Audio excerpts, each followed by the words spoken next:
David Lammy has been accused of misleading Parliament as a new report reveals a huge scale of continued UK arms shipment to Israel. We're going to read into this more from Byline Times, you guys. Let's go.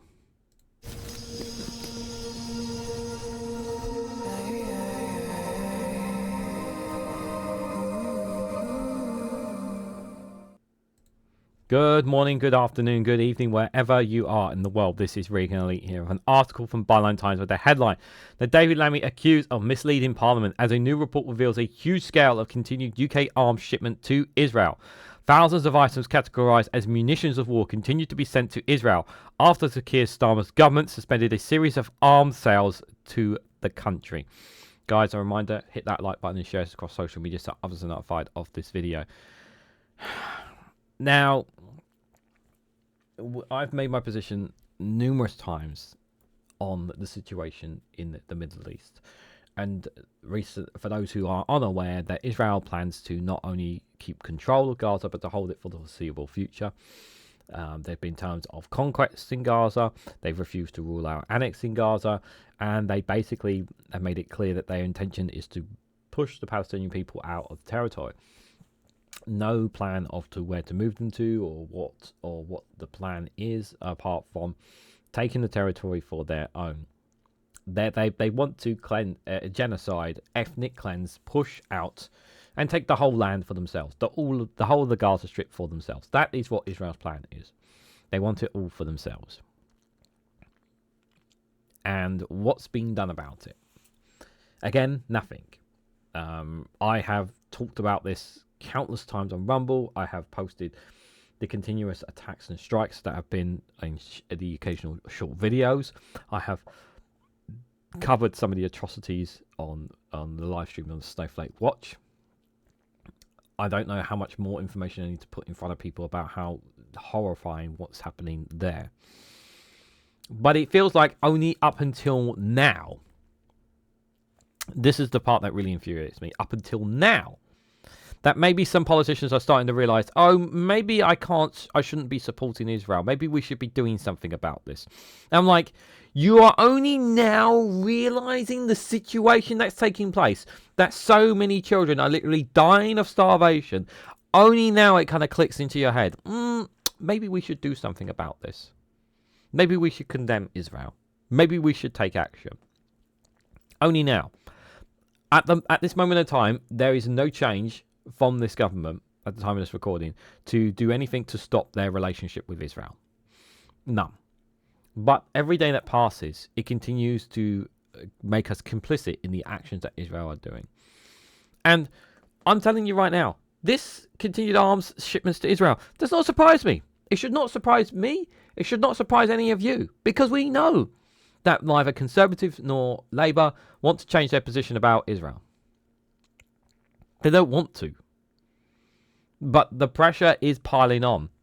Now, there was a story where up to 200 Israeli citizens living in the UK have called for suspension of trade and shipments and all supplies to Israel. Although it is only 200, it is still a step in the right direction.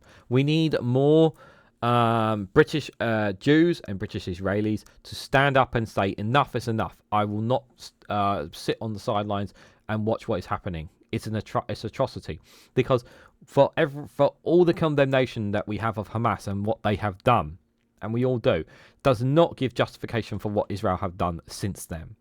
And that could not be more clear. The UK government has continued to send a wide range of military exports from the UK to Israel since the war on Gaza began in October 2023. Let's be clear, it's been going on before then, but I digress. Including thousands of items categorised as munitions of war, despite ministers suggesting that the remaining UK exports were mainly of defensive nature. In September 2024, the UK government suspended 30 armed export licenses to Israel, with the Foreign Secretary David Lammy stating in the House of Commons that much of what we send to Israel is defensive in nature, such as helmets or goggles, and not what we describe routinely as arms. Yeah, that's what he said. I remember listening to that. However, a jointly report by the Palestinian Youth Movement, the Progressive International PI, and the Workers of Free Palestine accuses Lammy of misleading Parliament due to data revealing that the UK has continued to send large numbers of lethal munitions to Israel. including one maritime delivery to Hafia carrying over 1,600 items.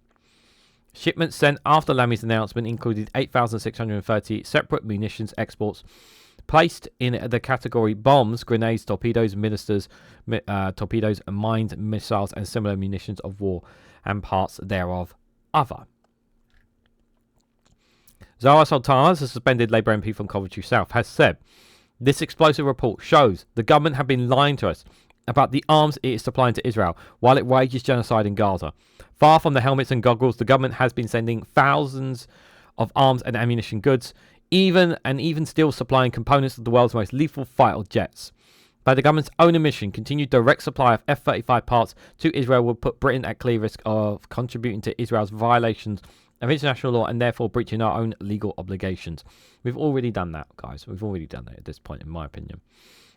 Sultana called on David Lammy to resign. That's not going to happen, saying that the report alleges that David Lammy has misled Parliament and the public, which would be a clear breach of the Ministerial Code. Sir Keir Starmer must immediately launch a full investigation to these alleged breaches of the Ministerial Code.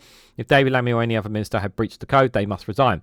Moreover, an independent inquiry is required into this damning new evidence that the government has breached the UK's obligations under international law, making the British government and potentially individual ministers complicit in Israel's genocide in Gaza. We're not going to have a public inquiry because this government's not going to initiate one, and even the Conservatives would not back one as well, because it would expose them to Britain even more to our complicitness in the genocide that's taking place in Gaza by the hands of Israel. And we know that's happening for a fact anyway. They just don't want it to be more clear to people. Labour MP John McDonnell also suggested that it could be a resigning matter for Lammy, stating, "The government has a lot of explaining to do and fast to in response to this groundbreaking report, particularly following the allegations that David Lammy and other ministers have misled Parliament and the public. If Parliament has been misled by the Foreign Secretary or any minister, it is a resigning matter, and it is more importantly that it attracts potentially a charge of complicity in war crimes. The government has shrouded its arms supply to Israel in secrecy, and they must finally come clean in response to this extremely concerning evidence and halt all British arms exports to Israel to ensure no British-made weapons are used in Netanyahu's new and terrifying plans to annex the Gaza Strip and ethnically cleanse the land." The PI, the PYM and the WFFP produced a report by examining imports from the Israeli Tax Authority from October 2023 to March 2025, tracking custom codes with designated different types of arms and munitions before supplementing the data with licensing data published by the UK's Export Control Joint Unit. Very clever. Shipment detailed by the report including 6 loads of tanks, armoured vehicles and their parts, 2 shipment of rocket launchers, flamethrowers, grenades and torpedo tubes and other similar projectiles, 1 shipment of 150,000 bullets and 5 shipments of munitions of war, i.e. bombs, grenades, missiles, mines and parts to build them. The most recent shipment detailed in the report, which only covers up to March this year, was in February 2025, in which Britain exported 2,102 items worth £68 million. And on the 5th of February, David Lammy reiterated the support for a two-state solution, stating, "We have always been in the clear in our belief that we must see 2 states. We must see Palestine live and prosper in their homeland in Gaza and the West Bank." And you know what their response has always been? Whenever they get called out on this, they always say, "We are deeply concerned about what's happening inside Gaza or what's happening in the West Bank. We are deeply, deeply concerned about it. So concerned about it. They're so concerned about it that they just can't bear themselves to criticize Israel government. They just can't do it, guys." On the 17th of February 2025, Israeli Prime Minister Benjamin Netanyahu said he was committed to Trump's proposal to ethnically cleanse the Gaza of the Palestinian population. Critics of Israel have argued since October 7th that its intentions are genocidal and that the Israeli government intends to ethnically cleanse the Gaza Strip. The report argues that it could therefore put the British government in a difficult position legally if it could be shown to have knowingly sent arms shipments to a nation engaged in ethnic cleansing. On Tuesday, the 13th of May, the UK government will appear at the High Court to defend its licensing and ongoing arms exports to Israel. These exports have been linked to potential war crimes in Gaza, including bombing in al-Mashrani, the designated humanitarian zone, where at least 90 people were killed in a single attack. Although the UK government did not specify which arms export licenses it suspended in September 2024, officials stated that many of the licenses related to the military aircraft, which could be used to violate international humanitarian law. Although the suspension does not include parts of the F-35 fighter jets, the report found no noticeable decrease in the pattern of shipment of military aircraft plane parts to Israel. The UK produces roughly 15% of the F-35 fighter jets that Israel has been used to bomb Gaza and Lebanon since October the 7th. So there's our complicit in those. Just on that alone. F-35 components were explicitly excluded from the government's decision to suspend armed export licenses, allowing the UK to continue exporting them in a carve-out that was criticised at the time. However, the government did ban the transfer of F-35 parts directly to Israel from Britain. Yeah, so what they do is do it through third party. So basically they'll send it to another country or send it somewhere else before it goes to Israel to try and avoid that. Labour's Defence Minister Marina Eagle confirmed that before the ban on direct exports between October 2023 and August 2024, that there were 14 transfers of F-35 components from RAF Marham, the UK military base in Norfolk, to Israel. Eagle added that, however, that keeping in with the government's announcement on arms exports in September 2024, there has been no exports on F-35 parts direct to Israel via RAF Marham since the licensing suspension. That's what they claim. But I'm not buying it. The evidence suggests that these transfers did not stop in September. The import data shows a further 13 courier shipments of aircraft planes under Custom Codes 88 directly from the UK to Israel, taking place from October 2024 to March 2025. There you go.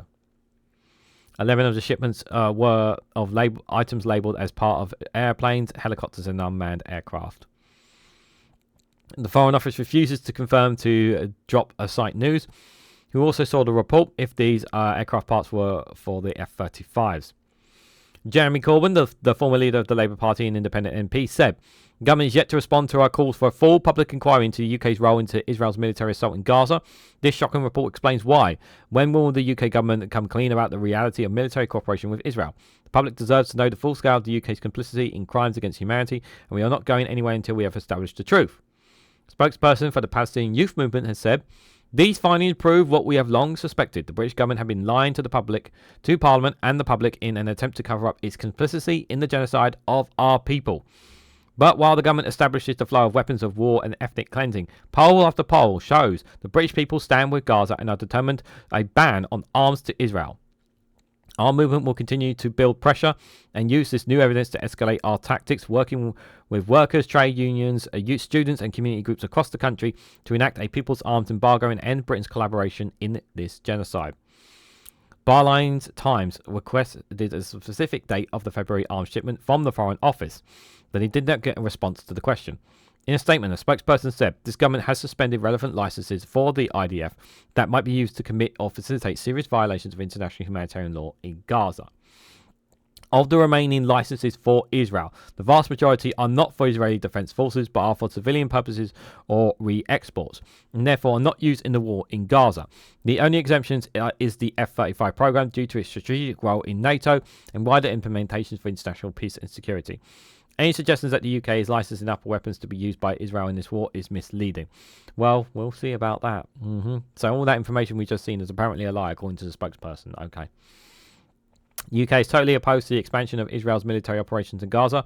We urge all parties to return urgently to talks, implement the ceasefire agreement in full, secure the release of hostages by Hamas, and work towards a permanent peace.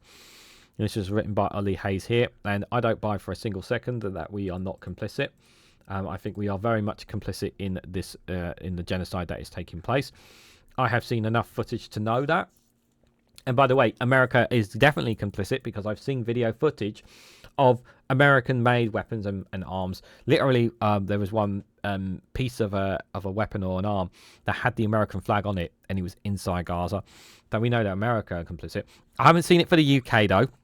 I do want to state that, but it's pretty clear based on the amount of evidence that continues to pile up that we are complicit in what's going on here. And if we really had the power, which I don't think we do because I think America holds all the cards, we really do need to get aid into there because children are literally dying of malnutrition as we speak every single day that passes as well. And all I keep hearing from this government is saying they're concerned, but they won't criticize Israel. They won't call them out because they're scared. And we know that the Israeli government and whether it's focus groups or think tanks or whatever. We know they have influence in this Labour government, but they can only hold out for so long. I do think the clock is ticking on this one, because at the last general election, it did cost some Labour MPs their seats, and it can cost them again. It should not be should definitely not rule it out, guys. So what do you guys make of this report? What do you guys make of David Lammy accused of misleading Parliament? Do you believe he misled Parliament? Let me know your thoughts on all of this and more down in the comment section below. Don't forget to hit that like button, share this across social media, subscribe if you haven't too already. Check out the Rumble and Patreon for exclusive content as well. And if you want to financially support me and the work that I do, you can click that join button down below to join the YouTube membership for as little as 99p. And thank you for everyone who has done so.